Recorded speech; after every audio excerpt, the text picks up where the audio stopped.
Bismillahirrahmanirrahim. Assalamualaikum warahmatullahi wabarakatuh. Alhamdulillah wassalatu wassalamu ala Rasulillah wa ala alihi wa sahbihi wa mawalah wa la hawla wa la quwata illa billahi wa ba'd. Alhamdulillah, segala puja dan puji hanya milik Allah Subhanahu wa ta'ala. Salawat dan juga salam kita hadiahkan kepada Rasul kita Nabi besar Muhammad sallallahu alaihi wa ala alihi wasallam. Kita lanjutkan kajian kita, masih membahas 175 jalan menuju surga, karya Syekh Naif bin Mamduh Al-Suud. Dan kita masih menceritakan tentang kenikmatan surga. Ma'asyiral muslimat yang dimuliakan Allah Subhanahu wa ta'ala, kemarin kita sudah merangkum secara global tentang kenikmatan surga. Kalau boleh saya buat poin biar mudah dipahami, bahwa kenikmatan surga itu ada 5. Pertama, bicara tempat tinggal. Yang kedua, bicara tempat tidur. Yang ketiga, bicara makan minum. Yang keempat, bicara soal teman yang akan menemani kita di sorga. Dan yang terakhir puncaknya adalah bicara soal hati. Inilah 5 kenikmatan sorga. Pertama, bicara tempat tinggal. Di dunia saja kita tahu bahwa orang yang punya tempat tinggal dengan orang yang tidak punya tempat tinggal itu akan beda rasanya. Coba ibu lihat orang-orang yang tidur di kolong jembatan itu, atau di trotoar jalan yang mereka tidak punya rumah. Terkadang kita katakan kasihan mereka, dan memang kasihan. Kalau hujan ya tidak lepas dari dingin, kalau panas tidak lepas dari kepanasan. Mereka tidak nyaman. Beda dengan ibu-ibu yang punya rumah. Apalagi rumahnya indah, apalagi rumahnya besar, apalagi view-nya bagus, fasilitasnya lengkap. Itu yang dicari-cari kita. Makanya ibu kalau punya uang pasti cari rumah yang layak. Tidak mungkin asal-asalan, pasti dipantau dulu tuh. Fasilitasnya apa, lingkungannya gimana, view-nya seperti apa, pasti akan diperhitungkan sebelum beli rumah. Karena memang rumah itu tempat kenyamanan. Itu di dunia. Kemudian yang kedua, tempat tidur. Makanya ibu kalau buat rumah pasti akan sedemikian rupa kalau punya uang itu mendesain tempat tidur tuh. Mulai daripada kasurnya yang empuk, kemudian juga interiornya, lemarinya, macam-macamnya, kamar mandinya di dalam. Pasti akan ibu perhitungkan tuh. Karena memang tempat tidur itu tempat istirahat. Orang kalau asal-asalan ibu tidur di tikar saja, bangun itu bukan hilang capek. Capek semua dari kepala sampai kaki itu. Tidur di lantai gitu kan bu, bangun tuh capek semua tuh. Makanya biasanya orang mendesain tempat tidur itu pasti tempat tidur yang enak, yang empuk. Kalau bisa itu 5 meter tuh panjangnya spring bed. Kalau tidur nggak bangun lagi jadinya ya.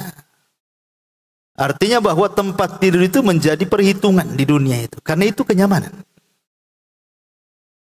Kemudian yang ketiga soal makan dan minum. Makanya sekali-kali kan mesti ibu sama keluarga pergi ke restoran atau ke warung mana. Ya mungkin bahasa agak sedikit kasarnya mungkin tambahan gizi lah kan itu. Yang biasa di rumah sih tahu, tempe, ikan asin, sayur asem gitu ya. Pengen juga lah makan yang enak daripada itu. Bahkan terkadang soal makan dan minum itu kadang-kadang suami ibu saya yakin tidak akan perhitungan biasanya. Kalau sudah makan itu tidak perhitungan. Tapi kalau ibu minta belanja, perhitungan biasanya. Gitu, dihitung-hitung kan gitu ya. Tapi kalau diajak makan berapa aja dia kasih. Karena memang urusan makan dan minum itu bagian daripada kelezatan hidup. Dan itu di dunia seperti itu. Kemudian yang keempat, teman. Teman hidup kita. Istri kita, suami kita, anak-anak kita, tetangga kita, seperti apa? Kalau kita punya pasangan yang saleh dan saleha, punya anak saleh dan saleha, punya tetangga saleh dan saleha, rasanya nyaman hidup di situ. Tidak mau pindah rumah dia di situ. Oke lah, mungkin satu keluarga sudah nyaman, ibu kena tetangga yang nggak nyaman, pasti itu sudah komplain sama suami. Jual aja bang, kita pindah aja katanya. Kenapa? Tak paham nih orang tetangga ini. Ya. Itu baru satu tetangga, kadang-kadang kita nggak kerasan di satu perumahan tuh. Bagaimana kalau seandainya tidak nyaman semua sak di dalam rumahnya? Lebih tidak nyaman lagi. Makanya kemudian salah satu bentuk kenyamanan pun adalah teman kita siapa, pasangan kita siapa, orang di sekitar kita siapa. Dan puncaknya adalah hati. Karena kita lihat bahwa di dunia saja orang yang terkena musibah, tapi hatinya menerima takdir, qanaah, zuhud, ridha, tidak tasakhut, tidak menolak takdir Allah Azza wa Jal, walaupun dirundung dengan berbagai macam musibah, nampaknya tenang kali. Karena hati itulah yang menentukan puncak daripada seluruh kebahagiaan yang ada di dunia. Makanya dalam sebuah hadis Nabi SAW mengatakan, man asbaha minkum aminan fi syirbihi, mu'afan fi jasadihi, indahu qutu yaumihi, faka'annama hizat lahu dunya. Barang siapa dari kalian yang merasa aman di rumahnya, sehat badannya, memiliki makanan untuk dimakan hari itu, seolah-olah telah terkumpul padanya dunia beserta isinya.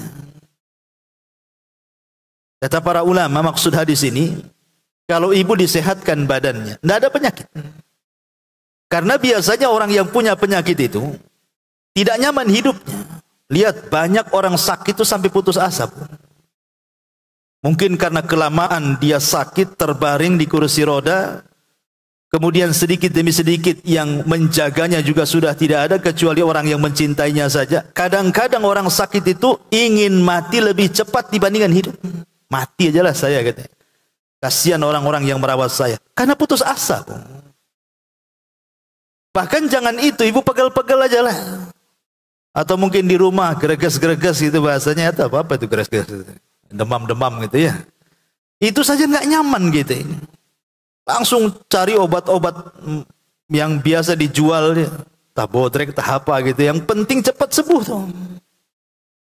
Artinya bahwa kalau orang diberikan kesehatan badan kayaknya enak sekali, apalagi sudah usia-usia 40 ke atas. Sudah berbagai macam penyakit sudah berkawan tuh. Itu kalau sehat itu ya, itu rasanya senang kita. Ini yang dimaksud hadis ini. Kemudian yang kedua, jiwanya merasa aman. Merasa aman itu maksudnya kemanapun ibu pergi, tidak ada gangguan. Aman semuanya. Kemudian juga kebutuhan hariannya tercukupi. Dan keluarganya selamat. Bayangkan dulu ada penipuan kan bu, nelpon. Anak ibu kena polisi katanya, kena narkoba, sekarang ada di kantor polisi. Padahal nipu orang tuh. Orang udah panik luar biasa orang tua. Karena saya juga pernah itu ditelepon kayak gitu. Tapi karena sudah tahu ini modus, ya biasa-biasa saja kan gitu. Tapi yang tidak tahu itu modus, wah luar biasa. Harus transfer hari ini juga. Ditransfer sama dia. Karena saking paniknya itu. Berarti kan nggak aman tuh. Nah di sini Rasul mengatakan kalau badannya sehat, keluarganya aman, kemana saja kita pergi, hidupnya tercukupi, ibu itu udah paling bahagia satu dunia itu. Seolah-olah dunia itu milik ibu, yang lain tuh numpang sama nyewa saja. Ya. Ini di dunia kita rasakan, Bu. Bagaimana di sorga? Lah inilah mu'alif rahimahullahu ta'ala, ya, hafidhahullahu ta'ala. Beliau ingin menyebutkan tentang 5 nikmat secara global yang saya sebutkan ini. Kemarin kita sudah membahas pintu-pintu sorga. Kita masuk ke nomor 2, cara penghuni sorga memasuki sorga. Nabi SAW bersabda di sini, Inna awwala zumratin yadkhulunal jannah ala suratil qamari lailatal badri. Walladzina yalunahum ala ashaddi kaukabin durriyin fis sama idha'atan la yabuluna wala yataghawatuna wala yamtakhituna wala yatfuluna amshatuhumul dhahab wa rashhuhumul mis wa majamiruhumul uluwatu wa azwajuhumul khurul in akhlaquhum ala khuluqin rajulin wahidin ala surati abihim Adam sittuna dira'an fis sama. Kata Nabi dalam hadis Bukhari Muslim di sini, sesungguhnya rombongan yang pertama kali masuk ke dalam surga adalah laksana rembulan di malam purnama. Ibu kalau mau mengkiaskan sebuah keindahan, biasanya orang itu pasti akan mengkiaskan dengan bulan kan. Jarang dengan planet Mars, planet apa ya, pasti bulan. Ya. Wajahmu seindah bulan katanya. Padahal tidak seindah itu.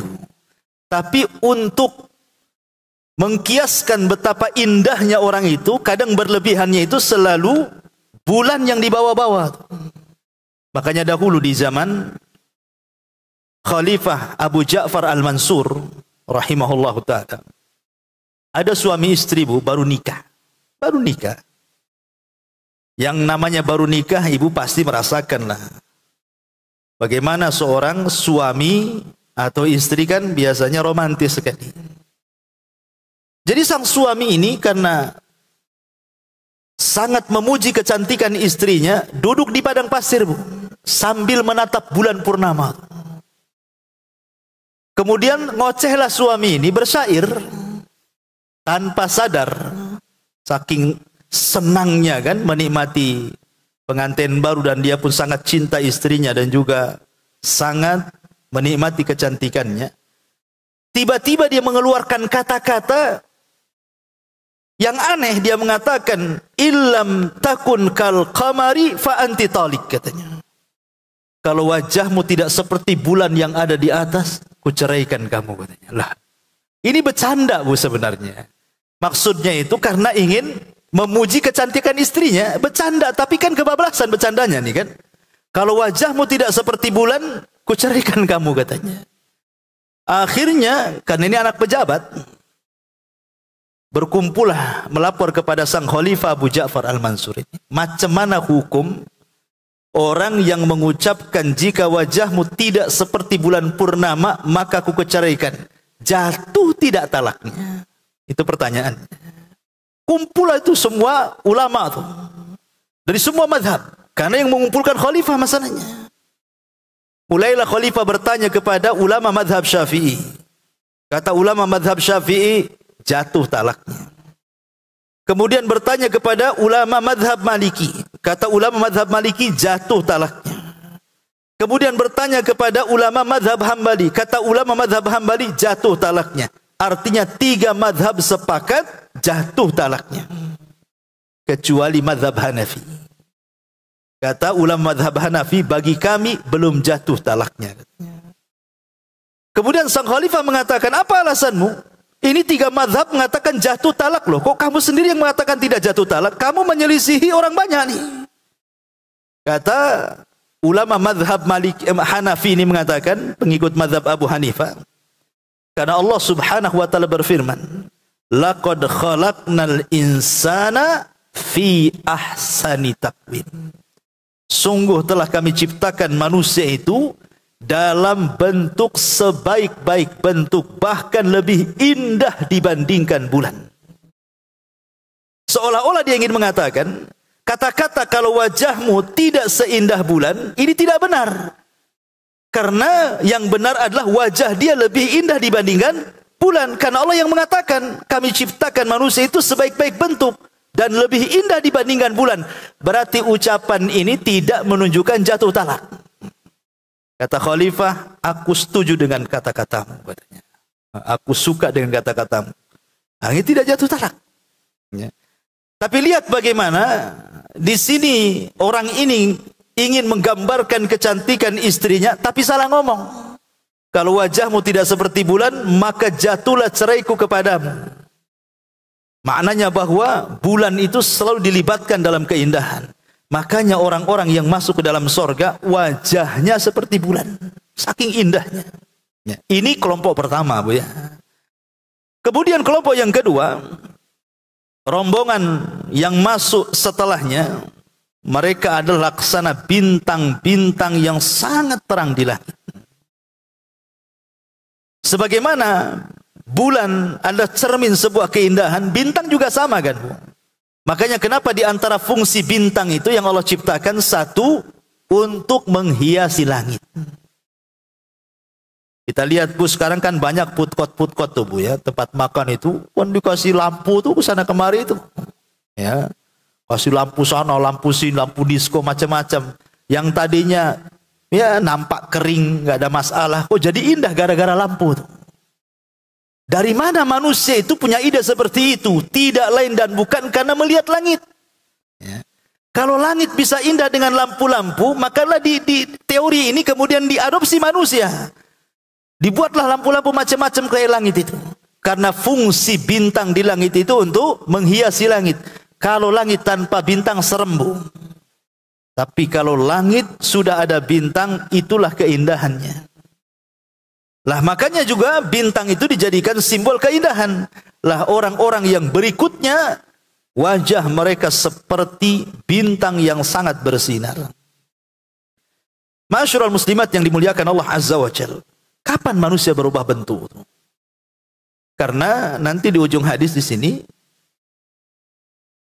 manusia ketika masuk surga itu dibentuk seperti bapak kita kan, Adam. Jadi ibu-ibu yang pendek sekarang ini kan, jangan khawatir, Bu.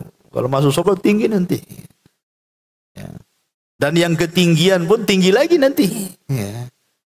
Karena semua orang yang masuk surga itu semua persis seperti Nabi Adam. Persis seperti Ibunda Hawa. Tingginya 60 hasta. 60 hasta itu satu hasta dari sini ke sini, Bu. Ini satu hasta namanya. Berarti kalau kita buat meteran dari sini ke sini itu cuman setengah meter. Berarti kalau 60 hasta 30 meter. Tinggi kita 30 meter. Masjid ini enggak ada 30 meter. Lebih tinggi lagi dari masjid ini. Makanya ibu yang pernah haji dan umroh kan pernah mampir ke ini, museum jubahnya Nabi Adam. Di Saudi itu ada tuh museum jubahnya Nabi Adam tuh, 30 meter. Ya enggak mungkin juga Adam pakai jubah itu. Itu replika saja. Seandainya Adam hidup pakai jubah, muatnya kayak gini, mungkin begitu kerajaan Saudi itu, ya. Yang zaman Nabi Adam mana ada jubah, pakai daun-daun lah ditutup, ya kan. Seperti ada sepeda Nabi Adam katanya. Sepeda Nabi Adam mana di zaman Nabi Adam ada sepeda? Menghayal. Rupanya sepeda itu dari Jogja katanya. Dihadiahkan ke negara Saudi. Dipasang pula dikasih nama sepeda Adam katanya. Tapi kan mereka ingin menunjukkan dengan adanya jubah Nabi Adam, dengan adanya sepeda Nabi Adam, walaupun terrekayasa tidak ada aslinya di zaman itu. Tapi kan melihat besarnya, memang orang dulu besar-besar gitu maksudnya. Berdasarkan hadis ini. Situna dhiro'a 60 hasta atau 30 meter tingginya dan lebarnya 7 hasta atau 3,5 meter kan gitu. Lah itu kapan perubahan itu? Sebagian ulama mengatakan Perubahan itu terjadi ketika membaca catatan. Jadi Allah itu kan akan menerbangkan catatan kita. Ada yang mengambil dengan tangan kanannya, ada yang mengambil dengan tangan kirinya, ada yang mengambil dengan tangan kiri balik punggungnya gitu ya. Karena manusia di dunia itu kan terkelompok menjadi 3 kelompok. Ada mukmin, ada kafir, ada munafik. Mukmin dengan tangan kanan, kafir dengan tangan kiri, munafik dengan tangan kiri di balik punggung. Ya. Lah orang yang beriman ketika berhasil mengambil catatannya dengan tangan kanannya, kemudian dengan bangganya dia mengatakan, ha umuqra'u kitabiyah, bacalah catatanku. Karena saking bangganya, tahu isinya.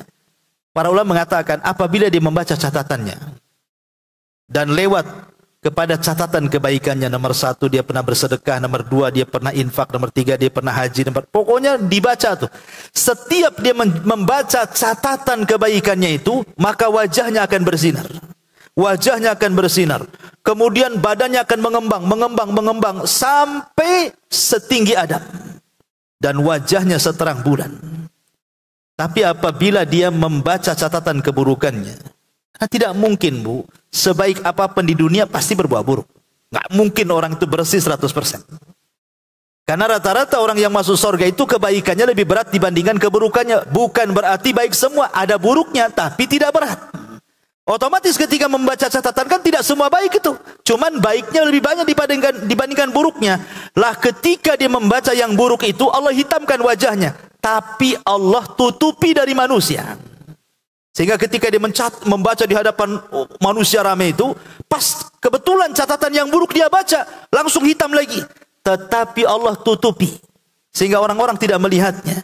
Inilah hadis Nabi SAW, man satara musliman, satarahullahu yaumal qiyamah. Siapa yang suka menutup aibnya seorang mukmin, Allah akan tutup aibnya pada hari kiamat. Jadi ketika dia membaca catatan yang buruk, walaupun wajahnya menghitam, ditutup oleh sama tabir, manusia tidak tahu. Ya, inilah keistimewaannya. Dan ketika kemudian selesai membaca catatannya dan kebaikannya lebih banyak dibandingkan keburukannya, jadilah bentuknya seperti Adam, wajahnya bersahaya. Dengan badan sebesar itulah dia harus meniti titian siratal mustaqim. Ya. Jadi pembacaan catatan kan sebelum titian siratal mustaqim. Jadi ketika dia meniti itu, ya seperti itulah besar badannya. Padahal jembatan itu lebih halus dibandingkan rambut, lebih tajam dibandingkan pisau, kemudian dia bergerak-gerak seperti ular, dan sangat licin, dan juga di sekitarnya ada kalalib, ada gantungan-gantungan, semacam duri-duri yang akan menyambarnya. Badan sebesar gitu enak loh kalau disambar kan Bu. Tapi kan ada yang lari seperti kilat, tahu-tahu sudah sampai sana. Ada yang seperti kuda balap kata Rasul. Ada yang lari kencang, ada yang berjalan, ada yang jatuh bangun, macam-macam. Ya. Tetapi orang-orang yang berhasil masuk ke dalam sorga, kemudian berada di pintu sorga, maka wajah mereka kelompok yang pertama, karena masuk sorga berkelompok-kelompok, seperti bulan purnama, dan yang setelahnya seperti cahaya bintang yang terang. Kemudian kata Nabi SAW, la yabuluna, wala yataghawwatuna, wala yamhituna, wala yaftuluna amsyatuhumul zahab, wa rashhuhumul misku, wa majamiruhumul uluwa, wa azwajuhum al-hurul in. Kemudian Rasul mengatakan, mereka tidak buang hajat. Karena buang hajat itu sesuatu yang tidak nyaman, Bu. Apalagi ibu kebelet. Ya, ibu kebelet sampai santri saya itu ada yang cerita, Bu. Ya, yang dari jauh-jauh dari luar kota. Cerita tuh. Sampai ada yang nahan ingin buang hajat itu di bas itu katanya. Wah, udah susah, rasanya udah brojol aja di situ orang melahirkan tuh, Bu. Karena enggak bisa berhenti, takut namanya anak-anak takut kan itu. Jadi dan kita bisa rasakan juga, jangan lagi di situ, di rumah antri ini, bapaknya pengen buang hajat, anaknya pengen buang hajat, ibu pula pengen buang hajat, satu pula toiletnya, tersiksa rasanya kan. Kadang-kadang sengaja ibu naik turun jalan sana jalan sini supaya nggak jadi kan gitu. Karena buang hajat itu memang nggak enak tuh. Ya, makanya di sorga nggak ada buang hajat yang nggak enak-enak, itu nggak ada tuh di sorga itu. Kemudian juga di sini tidak buang hajat itu, baik hajat kecil ataupun hajat besar. Kemudian tidak beringus. Beringus itu kan menjijikan, ya. Orang aja jijik nengoknya kalau ada ingusan, ya. Kemudian tidak meludah. Kemudian sisir mereka adalah terbuat dari emas. Saya ingat dulu masih SD, Bu. Itu sisir itu biasanya ada di belakang pesak ini kan. Kalau dulu orang bergaya itu pakai sisir, Bu. Mulai sisir biasa sampai sisir pakai rantai. Itu dulu, zaman dulu itu kan. Gitu ya. Dulu itu jadi keindahan sisir. Ini sisir biasa tuh, sisir emas lagi di sorga. Subhanallah, Ibu ya. Sisir dari emas lagi. Ibu jangan lagi sisir emas, gelang aja kadang-kadang ya campuran emas dengan perak. Kadang-kadang sekarang ada besi kayak emas. Kemudian keringat mereka adalah minyak kasturi. Dan keringat inilah ganti daripada buang hajat. Karena ada orang bertanya, Ustaz, apa di sorga nggak ada toilet katanya? Nggak ada, orang berak aja nggak ada, mau ada toilet pula. Di sorga itu nggak ada toilet. Nggak ada namanya kamar kecil itu, nggak ada di sorga itu. Ya kalau ada kamar kecil apa gunanya kan, itu keindahan sorga. Jadi lalu bagaimana cara membuangnya? Karena Allah Subhanahu wa taala ketika bicara soal makan dan minum itu, Bu, Allah mengitlakkan kalimatnya kulu washrabu, tanpa dibatasi. Makan, minum, itu bahasa Quran. Jadi surga itu makan aja, minum saja, seolah-olah nggak dibatasi. Tapi di dunia ini kalau makan minum itu dibatasi, Bu. Terutama orang-orang yang punya program diet itu, kan nggak sembarangan itu kan, Bu ya. Mau makan tak jadi, habis nimbang lagi. Aduh, nambah 3 on. Udah stres orang itu, dibatasi itu. Padahal makanan selezat apapun dibelikan sama suami, sama ibu gak mau makan tuh. Aduh, gagal nih program diet ini. Terbatasi. Ya, nggak enak padahal jelas-jelas launya enak. Itu sulit sekali itu berpikir mau makan, padahal makan saja di sorga itu. Kemudian juga dibatasi di dunia ini dengan kalimat apa? Kulu washrabu mir rizqillah. Makanlah, minumlah dari rizki Allah. Dalam ayat yang lain, halalan thayyibah. Harus yang halal, harus yang baik. Nah, bayangkan, di dunia ada batasan tuh. Tidak semua orang bisa makan. Ibu masuk ke pasar, banyak macam-macam makanan, gorengan tuh apa. Nggak bisa main ambil makan, beli dulu. Ya, kalau main ambil, ibu dituduh mencuri lah, digebukin di pasar kan itu. Tapi di sorga itu tidak ada batasan karena semua halal. Semua yang ada di sorga itu halal. Bahkan makanan-makanan di sorga itu ada makanan yang ibu nggak pernah lihat di dunia.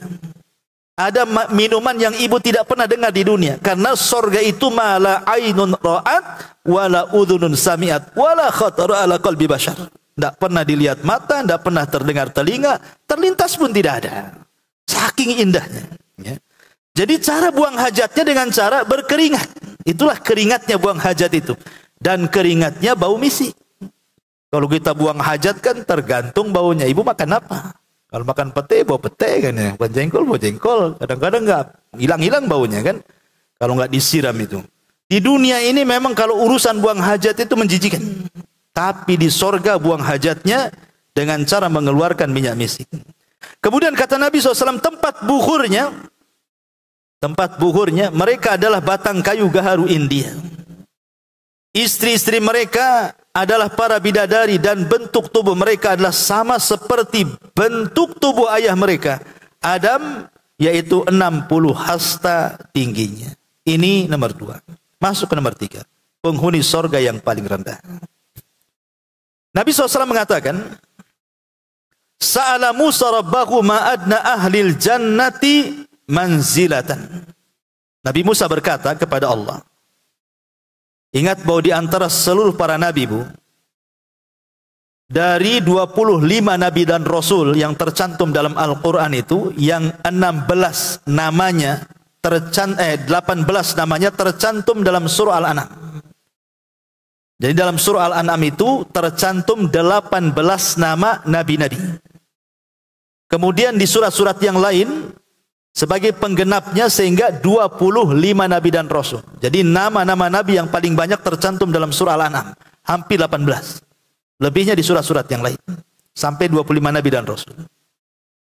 Jadi 25 nabi dan rasul yang kita kenal namanya berdasarkan Al-Quran itu, Bu, yang pernah berdialog atau diajak langsung berdialog dengan Allah tanpa perantara cuma 3. Pertama Nabi Adam di sorga, kemudian Nabi kita Muhammad sallallahu alaihi wasallam di Sidratil Muntaha dalam peristiwa Isra Mi'raj, kemudian yang terakhir Nabi Musa. Nabi Musa berdialog itu paling banyak. Ya, makanya disematkan kepada Musa itu Kalimur Rahman. Nabi yang suka berdialog dengan Allah tanpa penerjemah, tanpa perantara. Seperti di sini contohnya. Jadi Musa alaihi salatu wasallam berdialog dengan Allah. Kata Musa, Rabb, siapa sih penduduk surga yang paling rendah kedudukannya itu? Qala, maka Allah menjawab, huwa rajulun yaji'u ba'da ma udkhila ahlul jannatil jannah fayuqalu lahu udkhulil jannah fayaqul ay rabbi kaifa waqad nazalan nasu manazilahum wa akhadhu akhadatihim fayuqalu lahu atarda an yakuna laka mithlu mulki malikin min mulukid dunya fayaqulu radit rabbi fayaqulu laka dhalika wa mithluhu wa mithluhu wa mithluhu wa mithluhu faqala fil khamisati raditu rabbi fayaqulu hadza laka wa asharatu amsalihi walaka mashtahat nafsuka wa ladzat aynuka fayaqulu raditu rabbi qala rabbi fa'alahum manzilatan qala ulaika alladhina aradtu gharastu qaramatahum biyadi wa khatamtu 'alaiha falam tara 'ainun wa lam tasma udhunun wa lam yakhtur 'ala qalbi bashar qala wa misdaquhu fi kitabillahi azza wa jal fala ta'lamu nafsum ma ukhfiya lahum min qurrati a'yun. Perhatikan terjemahannya. Musa berkata kepada Rabbnya, siapa penduduk sorga yang paling rendah itu wahai Rabb? Maka Allah menjawab, dia adalah seorang yang datang setelah seluruh penduduk sorga masuk ke dalam sorga. Maksudnya dia orang yang paling akhir. Maka dikatakan kepadanya, masuklah ke dalam sorga. Orang ini menyangka dan menjawab, wahai Rabb, bagaimana caranya? Semua orang telah menempati tempatnya masing-masing dan telah mengambil bagiannya masing-masing. Seolah-olah terpikir, apa muat sorga itu? Pasti sudah terpenuhi semua rumah-rumah istana-istananya itu. Lah aku tinggal di mana? Seolah-olah dia mengatakan seperti itu. Maka dikatakan kepadanya, apakah kamu suka jika memiliki kerajaan seperti yang dimiliki seorang raja dari kalangan raja-raja dunia? Coba bayangkan, siapa raja dunia yang paling enak di dunia itu? Kau bayangkan, kamu ingin seperti dia? Dia menjawab, tentu aku suka wahai Rabb. Allah berkata kepadanya, kamu akan mendapatkannya yang semisalnya, yang semisalnya, yang semisalnya, dan yang semisalnya lagi. 4 kali lipat dari kerajaan dunia. Pada yang kelima kalinya dia berkata, tentu aku suka wahai Rabb.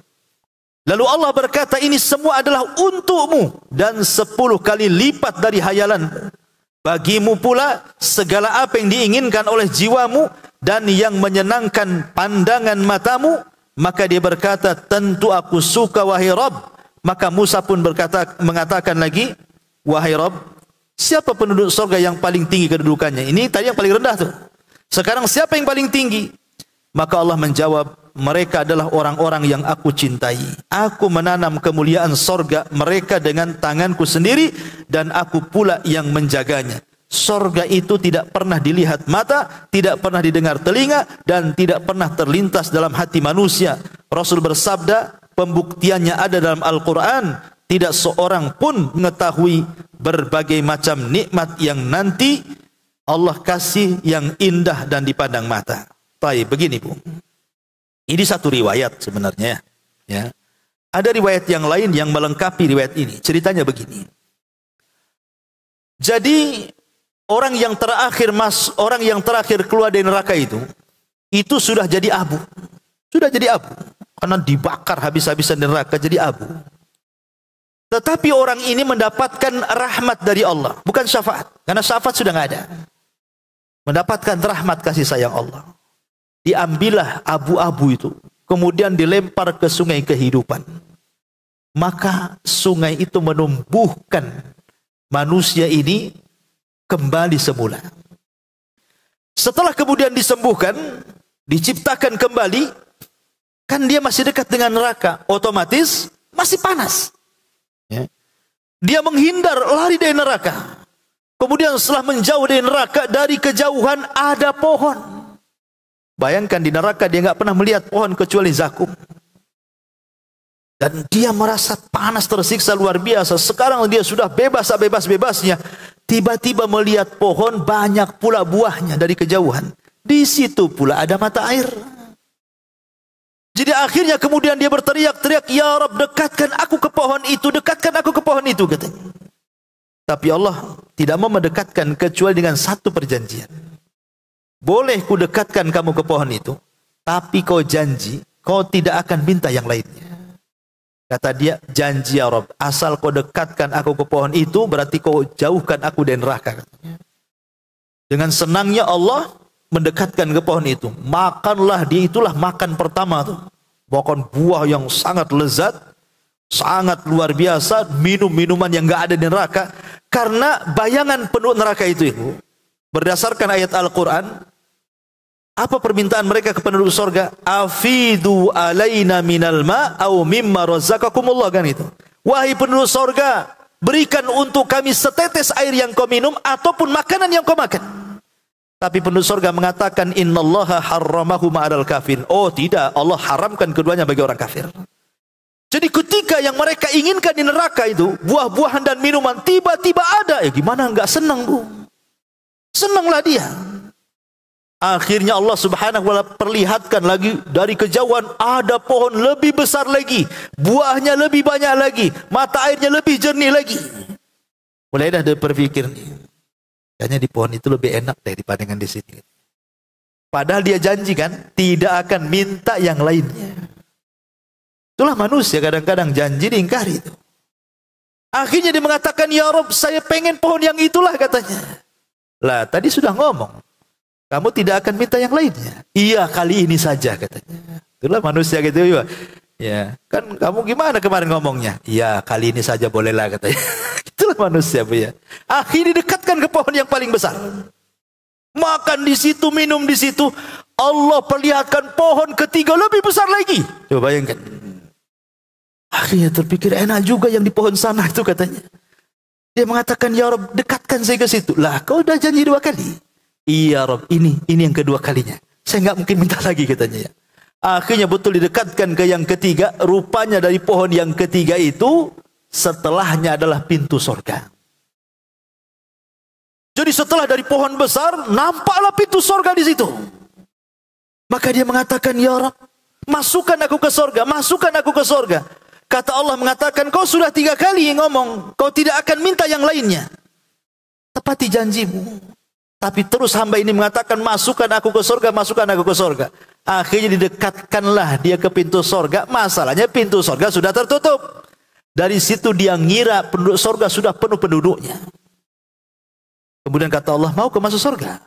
Baru terfikir ulang lagi dia. Gimana ya? Jangan-jangan nggak ada rumah lagi di situ. Jangan-jangan sudah penuh semua. Jangan-jangan sudah nggak ada tempat bagiku, katanya.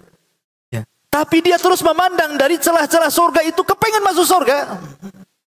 Akhirnya dia terbayang surga. Ketika dia terbayang surga, itulah Allah mengatakan begini, "Bagaimana kalau seandainya ku beri kepadamu nikmat, engkau ku jadikan satu raja dari raja-raja dunia."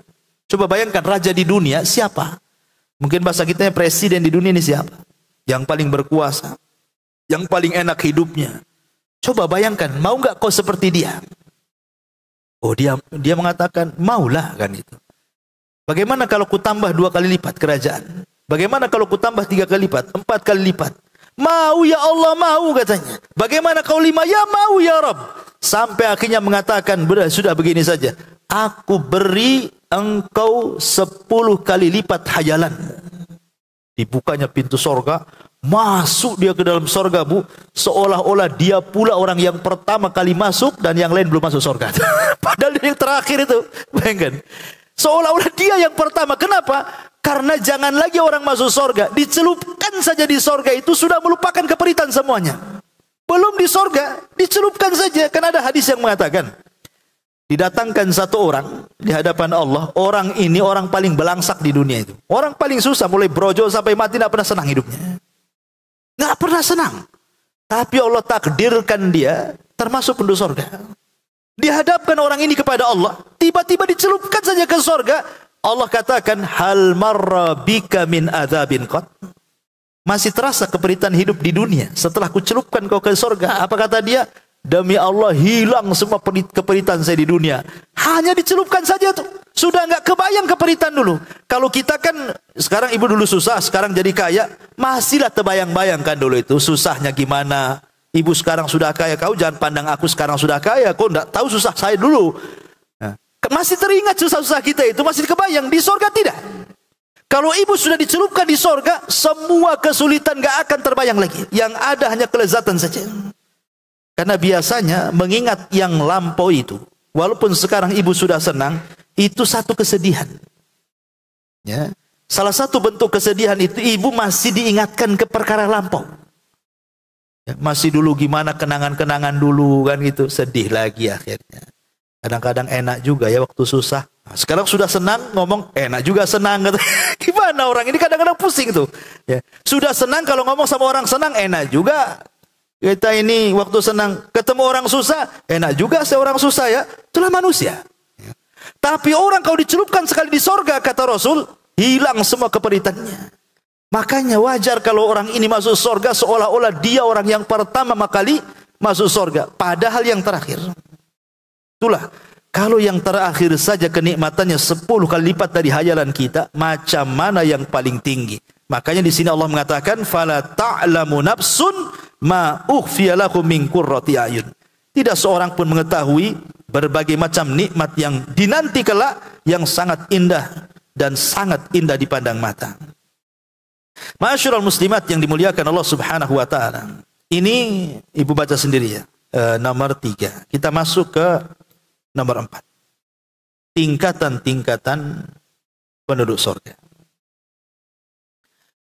Di sini Rasulullah SAW mengatakan, inna ahlal jannati la yatara'awna ahlal ghurafi min fawqihim kama tatara'awna al-qawkaba dhurriya al-ghabira minal ufuq minal masyriqi awil maghrib litafadu lima bainahum qalu ya Rasulullah tilka manazilul anbiya la yablughuha ghairuhum qala bala walladhi nafsi biyadih rijalun amanu billahi wa saddaqul mursalin. Kata Nabi SAW, sungguh para penduduk sorga akan berusaha melihat penghuni-penghuni kamar yang ada di atas mereka, sebagaimana kalian berusaha melihat bintang yang terang gemerlapan cahaya di langit dari arah timur ataupun arah barat. Karena perbedaan keutamaan amalan di antara mereka. Mereka para sahabat bertanya, wahai Rasul, apakah itu kedudukan para nabi yang tidak mungkin dicapai oleh mereka, oleh selain mereka? Beliau menjawab, tentu demi zat yang jiwaku ada di tangannya. Mereka adalah orang-orang yang beriman kepada Allah dan mempercayai para Rasul.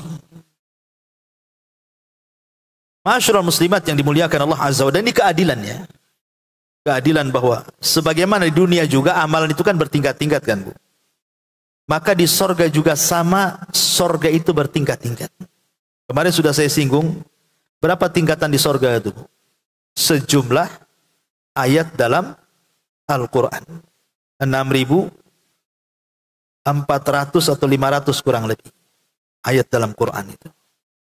Dan ini berdasarkan pendapat Syekhul Islam Ibnu Taimiyah rahimahullahu taala saat memberikan istimbat hukum dari hadis qudsi, di mana Allah Subhanahu wa taala berfirman kepada penduduk sorga yang suka menghafal dan membaca Quran. Kata Nabi, Allah berfirman kepada mereka, bacalah, iqra, wartaq, naiklah, warattil kama kunta turattil fid dunya, tartilkan bacaanmu sebagaimana kau tartilkan di dunia. Fa inna manzilataka inda akhiri ayatin taqruha, karena kedudukanmu di sorga ditentukan dengan akhir ayat yang kau baca di dunia. Artinya semakin banyak membaca Quran, semakin tinggi tingkatannya. Dari sini Ibnu Taimiyah mengatakan bahwa tingkatan di sorga itu sejumlah ayat dalam Al-Quran. Dan satu tingkatan ke tingkatan berikutnya itu antara langit dan bumi. Jadi kalau sekarang kita di bumi, yang kita lihat langit di atas, itulah tingkatan keduanya. Dari langit ke langit berikutnya tingkatan ketiga, tingkatan keempat. Jadi sorga itu luas dan tinggi. Bahkan seluas langit dan bumi, bayangkan. Sorga itu seluas langit dan bumi. Bayangkan ibu punya tanah di Sukajadi ini saja. 1 hektar, Bu. Udah paling kaya lah itu, Bu. Satu Sukajadi ini. Ini sorga luasnya selangit dan bumi ini gimana ceritanya? Macam mana ngapling-ngaplingnya mau dijual lagi itu? Ini di dunia punya hektaran saja sudah Tuhan takur dan sebut macam-macam. Satu sorga untuk kita saja luasnya selangit dan bumi gitu kan. Itu satu orang nempati di situ. Gimana luar biasanya sorga itu. Dan nanti pada poin yang ke-6 itu nanti ada kamar-kamar lagi itu. Kenapa sorga itu selalu tempat itu menunjukkan ketinggian.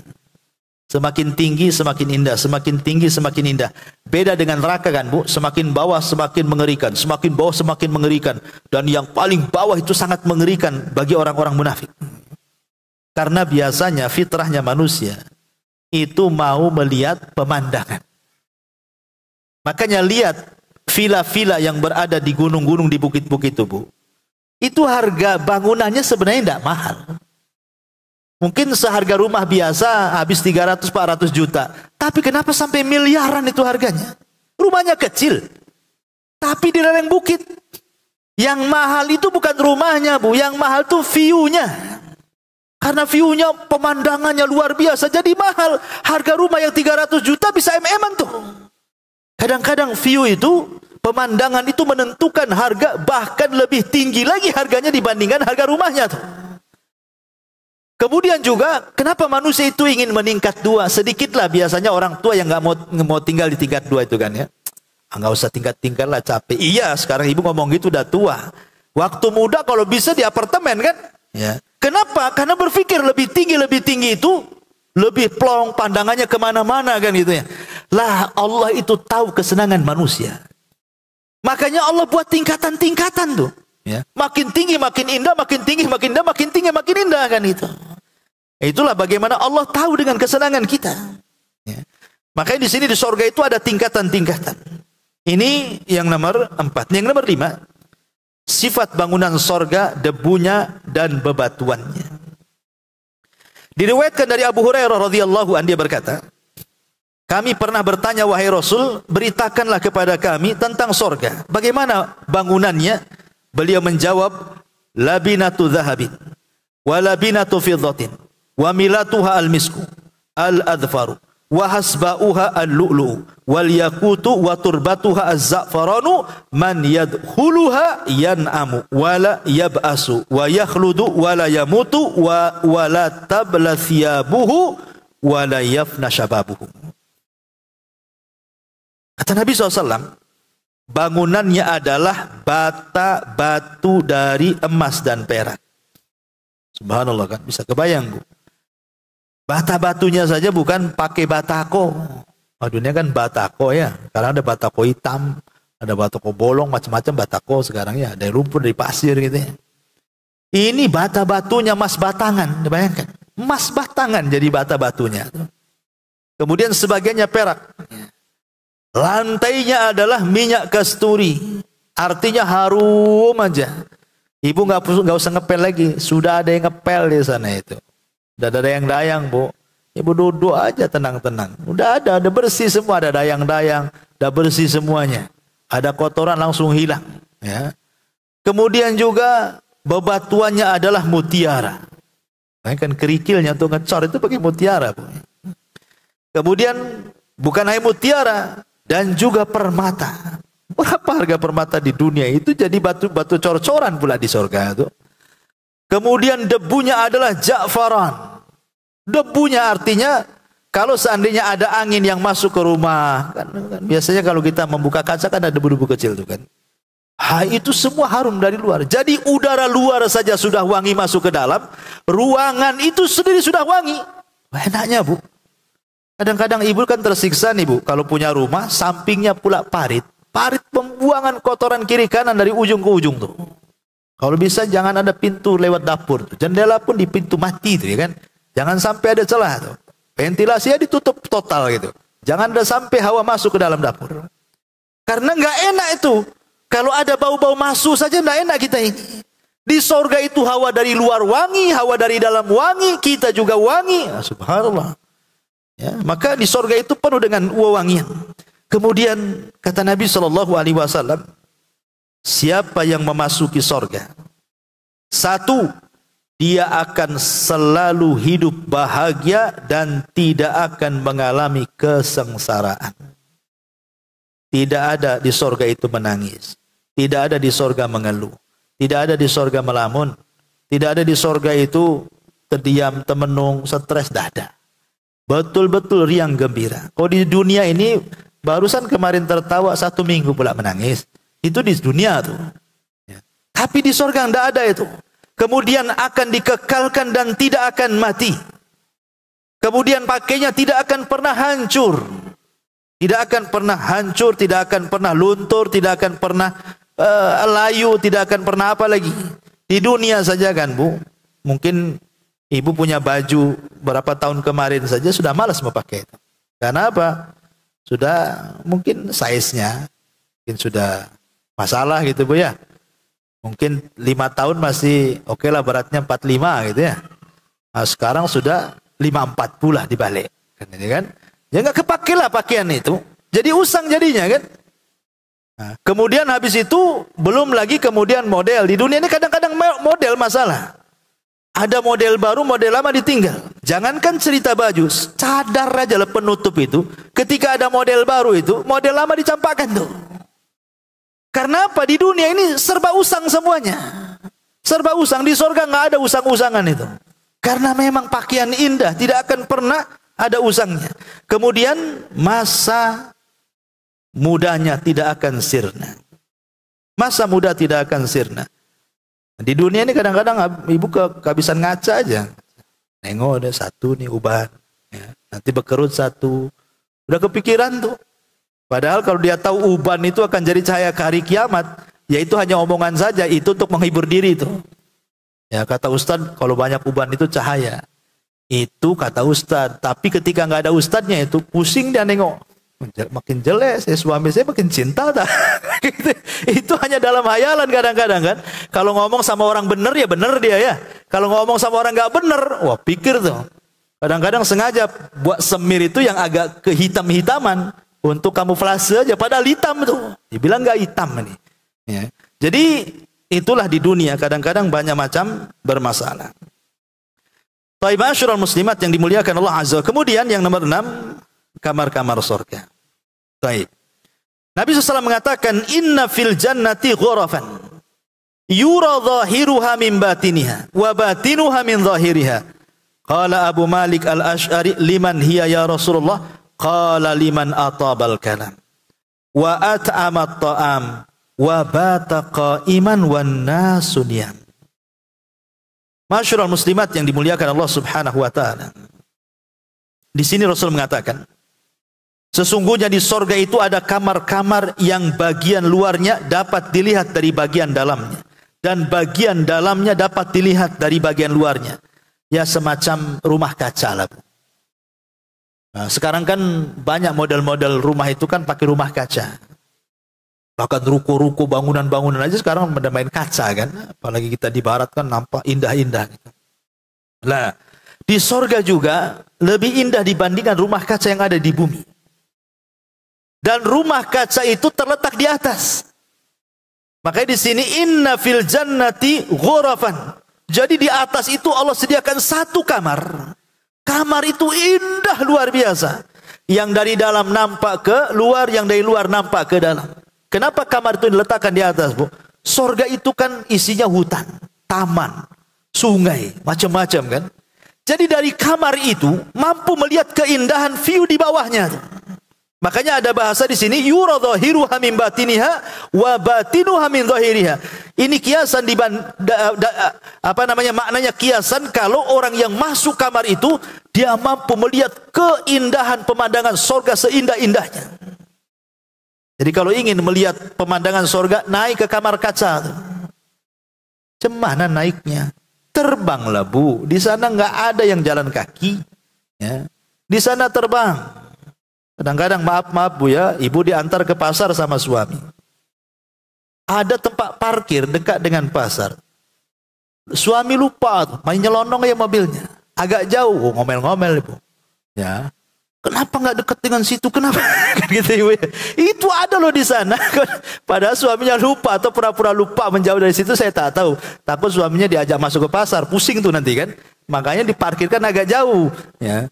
Kadang-kadang itu saja, kadang-kadang kita ini, ya, istri-istri kadang-kadang seperti itu, jauh sedikit aja ngomel. Di sana ndak ada capek-capek, bukan ibu bisa terbang di sana. Lah jadi ibu bisa terbang ke dalam kaca itu, kemudian disitulah kemudian ibu istirahat sambil melihat pemandangan. Makanya kemudian ditanya Rasul, itu untuk siapa? Kamar indah itu untuk siapa? Untuk para nabi kah? Untuk para siddiqih, orang para sahabat kan, untuk siapa itu? Ya. Maka Rasul SAW mengatakan tidak, semua akan dapat kamar indah itu. Semua akan dapat kamar indah itu. Asal 4 kategori ibu lakukan. Pertama, atobal kalam. Ibu bisa santun dalam bicara. Ya. Yang kedua, wa'at amat ta'am. Ibu dermawan, suka ngasih makan fakir miskin dan yang membutuhkan. Kemudian yang ketiga, wabata qaiman wan nasu niyam. Ibu sholat malam di saat manusia tertidur, dan dalam riwayat wa ada masyam, dan ibu suka mendawamkan puasa, baik puasa wajib atau puasa sunnah. Jadi 4 perkara kalau ibu ingin dapat kamar di sorga itu. 1, lembutkan bicara. Yang kedua, kasih makan orang-orang yang berhajat kepada kita. Yang ketiga, sholat malam di saat manusia tertidur semua. Dan yang kelima, mendawamkan puasa. Kalau kita bisa melaksanakan 4 perkara ini, maka kita memperoleh kamar yang indah di sorga. Nampaknya sih mudah Bu ya, tapi kalau dipraktikkan sulit. Mengucapkan kalimat santun. Ini kan mudah lah, kalau saya ngomong pun yang baik lah kalau ngomong itu. Santun sedikit, jangan kasar. Mungkin bahasa kitanya kan. Tapi dalam prakteknya kita yang nasihati orang pun sekali-kali kalau lagi marah, lagi emosi, keluar juga tuh kalimat-kalimat yang gak santun itu. Ya. Karena memang agak berat menjaga lisan itu. Paling berat menjaga lisan itu. Makanya kenapa Rasul mengatakan kalau kita bisa menjaga di antara lisan dan kemaluan, maka kujamin dia masuk surga. Karena 2 perkara itu yang mengakibatkan syahwat paling besar, yang mendatangkan dosa yang paling banyak dalam raga setiap manusia, terutama lisan. Lisan itulah yang paling banyak mengundang dosa. Dosa. Karena dengan lisan orang bisa mati gara-gara lisan orang, Bu. Memang tidak sekaligus matinya, tapi dibuat mati pelan-pelan, Bu. Dibuat kepikiran, gara-gara ibu ngomong apa, kepikiran kan dia. Akhirnya yang tadinya tidak punya penyakit, kolesterol datang. Mikirin omongan orang tuh. Yang nggak punya penyakit, darah tinggi datang, darah rendah datang. Semua akhirnya kan. Karena sebenarnya ucapan manusia itu nggak madorotkan, Bu. Ucapan manusia itu tidak membahayakan. Yang membahayakan itu kalau kita pikirkan. Ya, makanya saya katakan biarkan saja manusia ngomong, nggak usah didengar. Ya, karena nggak membahayakan ucapan mereka, mencaci maki nggak bahaya kata-kata itu. Yang bahaya itu kalau kita mulai memikirkan setiap kata-katanya, itu yang paling bahaya, Bu. Makanya jangan dipikirkan. Biarkan mereka ngomong. Jadikan celaan dan pujian sama saja. Ya. Taib. Ini kamar-kamar surga. Taib 2 lagi. Sifat kemah-kemah penduduk surga. Allah Subhanahu wa taala mengatakan hurun maqsuratun fil khiyam. bidadari-bidadari yang jelita, putih bersih dipingit dalam kemah-kemahnya. Rasul mengatakan, inna li mu'minin fil jannati la khaymatan min lu'lu'atin wahidatin mujawwafatin tuluha sittuna milan lil mu'mini fiha ahluna yatufuna alaihim al mu'minu la yara ba'dhum ba'dha. Sesungguhnya orang mukmin di sorga memiliki sebuah kemah yang terbuat dari satu mutiara yang berongga, yang panjangnya 60 mil di dalamnya. Dan orang mukmin itu memiliki istri-istri yang apabila dia menggilir mereka, maka masing-masing mereka tidak dapat melihat sebagian yang lainnya. Tapi di sini ada sifat kemah. Sifat kemah kan? Ya, ibu bayangkan aja lah di dunia. Kadang-kadang kan ibu sibuk setiap hari kan rutinitas. Kalau nggak nyapu, ngepel, nyuci, menyediakan makan. Kadang-kadang kan ada sisi boringnya, Bu. Ya, pasti satu hari ibu tuh pengen istirahat, pengen jalan. Pasti itu kan. Entah jalan ke pantai, entah ke hotel, berdua lah sama suami. Janganlah ada yang ganggu. Kalau bisa anak titipkan ke tetangga semua. Ya, Bu ya. Pengenlah sekali-kali kan seperti itu, Bu. Di dunia saja kan kepengen kita kayak gitu tuh. Rasanya berdua sama suami, sudahlah 1 minggu itu rasanya dunia milik kita berdua saja. Yang lain numpang sewa. Pokoknya begitulah pikiran ibu-ibu dan juga sama juga bapak-bapak. Penat kalau bisa pengen 1 hari 2 hari itu senang. Jalan ke sana, jalan kemari. Lah di sorga itu Allah sediakan tuh fasilitas kayak gitu. Fasilitas berupa kemah. Kemah ini terbuat daripada mutiara yang berongga gitu. Di tengah pemandangan yang luar biasa. Jadi kalau sudah bosan di istana, disitulah. Ya. Disitulah di kemah itulah tempat istirahatnya suami istri di sorga. Ini sifat kemah-kemah penduduk sorga. Kemudian yang terakhir karena juga waktu, pasar-pasar sorga. Nabi SAW mengatakan, inna fil jannati lasuqan.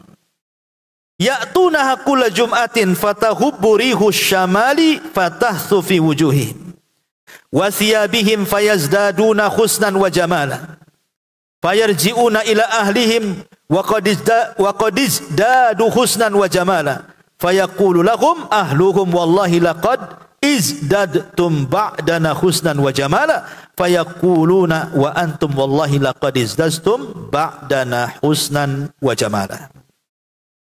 Sesungguhnya di sorga itu ada sebuah pasar yang didatangi oleh para penduduk sorga hanya pada waktu Jumat saja. Ketika itu angin dari arah utara berhembus dan menerpa wajah-wajah mereka dan pakaian-pakaian mereka, sehingga menjadikan mereka bertambah bagus dan tampan. Lalu mereka kembali kepada istri-istri mereka dalam keadaan semakin bertambah bagus dan tampan. Istri-istri mereka pun berkata kepada mereka, demi Allah, sesungguhnya kalian semakin berubah bagus dan tampan setelah meninggalkan kami. Mereka pun mengatakan, demi Allah, sesungguhnya kalian juga semakin bertambah bagus dan cantik sepeninggal kami tadi dari pasar. Dalam riwayat, tapi riwayat ini lemah, ya, dilemahkan oleh sebagian ulama. Jadi di sorga itu ada pasar, dan itu dibuka. Kalau istilah hari sorga itu namanya Yaumul Mazid. Yaum Mazid itu hari tambahan nikmat. Kalau di dunia disebut hari Jumat. Jadi di sorga juga ada hari Jumat, cuman disebut Yaumul Mazid. Jadi setiap Jumat itu ada tambahan nikmat. Disebutkan dalam sebuah riwayat, walaupun didhaifkan oleh sebagian ulama. Jadi kayak saya ini bapak-bapak gitu ya, masuk ke pasar, Bu. Nanti sebelum pulang tuh, Bu, di pasar itu nanti akan banyak berbagai macam bentuk manusia yang tampan. Ibu pernah masuk ke salon bapak-bapak kan itu ya. Kan ada gambar di situ kan. Mau kayak apa tuh rambutnya tuh. Kadang-kadang ada 20 gambar, pengen yang ini, pengen kayak gini kan. Ya. Bentuknya itu pengen kayak gini, banyak tuh. Enggak tahu kalau di salon ibu-ibu saya enggak pernah masuk kan. Kalau saya masuk LGBT lah saya, Bu. Jadi kalau nengok tuh di pasar itu macam-macam gambar, tinggal tunjuk saja. Saya pengen seperti itu, umpamanya banyak artis-artis sorga lah. Artis dunia tuh enggak tampan. Artis-artis sorga lah. Ya. Pengen yang seperti itu. Nanti Allah bentuk seperti itu, Bu. Ada riwayatnya seperti itu, tapi hadisnya lemah ya. Tapi tidak ada yang mustahil bagi sorga. Di sorga itu tidak ada yang mustahil. Ya. Tinggal nunjuk, saya ingin kayak dia, Bu. Bentuk kita, tubuh kita, rupa kita persis seperti dia. Sampai pulang istrinya nggak kenal dia. Ya. Saking cakepnya gitu ya. Tapi di dunia, Bu, kalau suami nih kemudian cukur rambut, cakep-cakep, istri pasti curiga nih. Ngapain ini? Ya, udahlah kayak kemarin aja. Gitu. Saya itu punya tetangga dulu waktu masih di Jawa Timur. Ya. Itu di dekat pesantren itu ada istri itu suka marah-marah sama suaminya kalau cukur rambut pendek. Itu kalau marah-marah sampai kedengar ke pesantren itu. Subhanallah itu. Jadi satu ketika kita ngobrol lah, ya bercanda-canda sama bapak itu yang samping pesantren itu. Apa katanya? Tak tahu katanya istri saya ini. Kalau saya potong rambut aja katanya main curiga aja kemana aja katanya kan Bu ya. Kok ada orang kayak gitu itu? Ya enggak tahu, kalau saya kira ibu-ibu enggak lah ya. Artinya bahwa ada ibu-ibu kadang-kadang kalau lihat penampilan suaminya makin ganteng itu justru bukannya senang, makin curiga gitu. Di sorga makin senang. Ya, makin senang. Kok di dunia? Dari mana Bang? Dari mana? Tumben nih 1 bulan ini tak ada masalah. Sekarang udah berubah. Padahal mau surprise sebenarnya itu. Ibunya pula kena prank gitu ya. Nah di sini di sorga itu tidak ada yang mustahil bagi Allah. Semua akan dibuat cantik dan tampan. Tiba-tiba istri di rumah, tiba-tiba dengan bertiupnya angin akan menjadi cantik. Kemudian bapak-bapak di pasar pun sama. Ketika tertiup angin kemudian terkena debu, semua menjadi tampan dan indah. Dan itulah kelebihan pasar sorga. Kalau pasar di dunia nggak semakin tampan, nggak semakin cantik. Ya, yang ada semakin merengut Bu ya. Gitu, karena makin pusing orang masuk pasar itu. Suami pusing, istri lebih pusing. Suami susah ngeluarin dompet, ibu pula nggak kebeli apa dua-duanya pusing itu pula. Gitu ya. Wallahu alam, ini diantara 8 yang ke nomor urut 8 pasar surga. Insyaallah kita lanjutkan yang ke-9 di lain kesempatan karena banyak masalahnya. Apa-apa pelan-pelan saja, yang penting dapat ilmunya. Baik, sebelum saya tutup ada waktu, ini kan sampai jam 10, ada waktu 10 menit kurang. Mungkin ada yang mau bertanya ibu-ibu, silakan. Kita buat tanya jawab.